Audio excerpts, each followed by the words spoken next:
Hello everyone, welcome to my channel, or welcome back to my channel.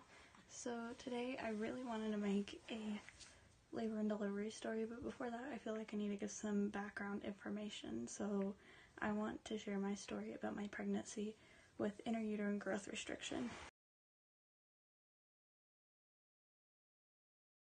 So first I want to start out by talking about what that means.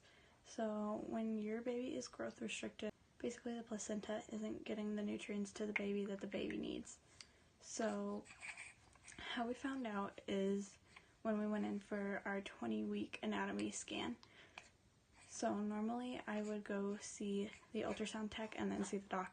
My doctor's office was particularly full that day, and they said, I'm going to send you to see the doctor first, and then you're going to go see the ultrasound tech, and then you'll get to go home. So when I went back and saw my doctor, he said I was measuring a little small, and this was pretty common for me at this point. I was very sick at the beginning of my pregnancy, and so he wasn't really concerned about how my belly was measuring at that point. So he measured me, he said everything looks good, you're healthy, we are going to send you to the ultrasound tech, and then if everything is okay, you'll get to go home. Well, little did I know everything wasn't going to be okay. So we went in for the scan, and they asked us if we wanted to know the gender, and they said it was a girl, and we were so excited. But then she was like, and we were like, what? And she was like, the baby's measuring kind of small. And so my fiance was like, is that okay? Is the baby okay? And she was like, you know, I'm just going to send you back to talk to the doctor, and he's going to talk to you about this. Well, immediately then we were freaking out, so they sat us back in another room. And we were waiting for the doctor, and it just seemed like forever. I'll never forget. I was so worried. So he came back into the room, and he said what it looks like is that the baby is measuring under the 10th percentile, and so we think you have IGUR.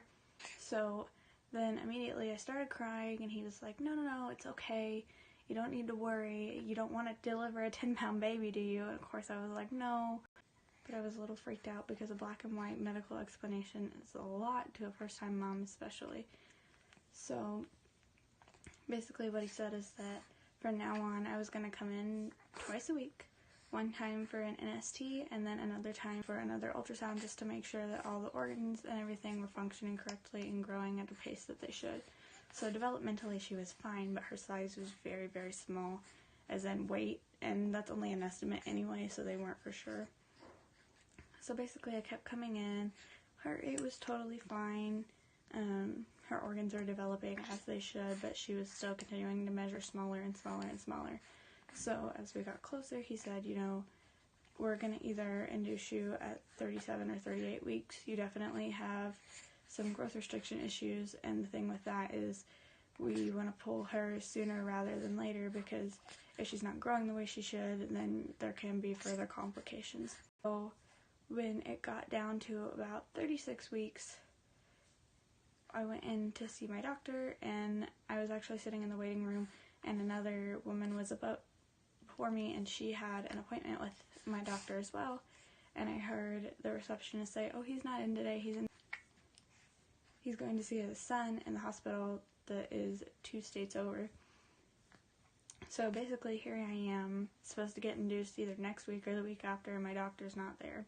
Well, when I went in, I told them I need my growth ultrasound measurements because that's what was going to determine if I was induced or not. And they were like, no, it's too soon to do that, and just sent me on my way.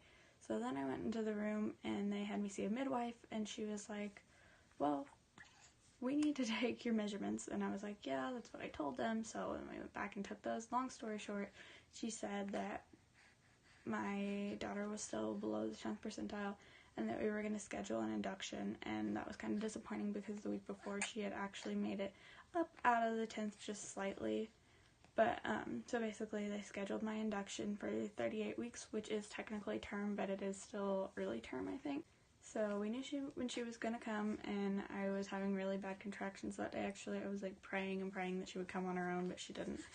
So then we went in at 38 weeks and got induced, and I'm going to kind of cut off the story there. If you want to see more, go ahead and subscribe. I am going to do my labor and delivery story. Like this video if it helped you out. I know I really wanted to make this video because whenever I was diagnosed, I went on YouTube to see other people's stories, and there weren't very many at the time, so I definitely wanted to upload my story and help other moms out. So if this video was helpful to you, or you liked hearing about this, go ahead and give this a like, and we will see you next time. Thanks so much for watching. Bye.